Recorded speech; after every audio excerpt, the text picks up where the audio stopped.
Master Jet, kapag na-hired po at nakapirma ng January 3, 2025, pasok po ba sa mid-year bonus?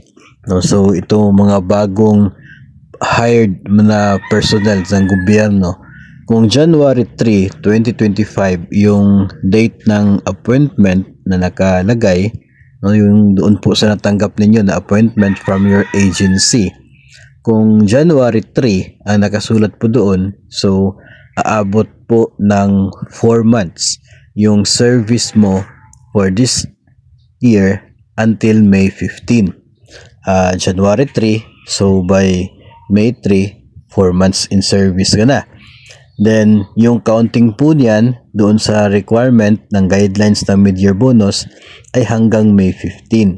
So, pasok ka doon sa 4 na buwan na requirement. So, talagang makakatanggap ka ng inyo pong mid-year bonus sa darating po, no, na May 15. Just make sure lang po, no, na nakapasok kayo sa regular payroll ng agency para kasabay, no, yung inyo pong bonus with other personnel po, no, na mga kasamahan po ninyo dyan. Pag may mga cases na hindi ka pa included sa regular payroll at possible na pagdating ng May wala kang makuha, no, kasi wala ka pa sa regular payroll, kapag ganun po yung nangyari, ay you can still request for the processing of your mid-year bonus dahil eligible ka, no, eligible ka talaga.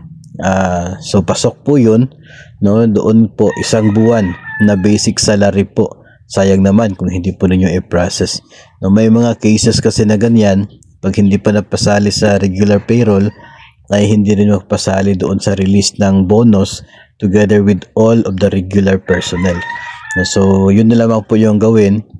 You can coordinate with your AO or anyone sa finance or sa HR para matulungan po kayo na ma-process yung inyo pong year-end bonus. So again, eligible po. Eligible, makakatanggap ng mid-year bonus kung na-hire po kayo ng January 3 ngayong taon. Kung babalikan po natin yung guidelines po kasi niyan, ay at least 4 months lamang simula po July 1 ng nagdaang taon hanggang sa May 15. So for that period, no, dapat 4 na buwan lang yung required na service, at dapat of course hindi ka pa separated as of May 15. Kakapasok mo pa lamang, so I'm sure hindi ka pa nagre-resign, no, so may makukuha ka talaga na mid-year bonus.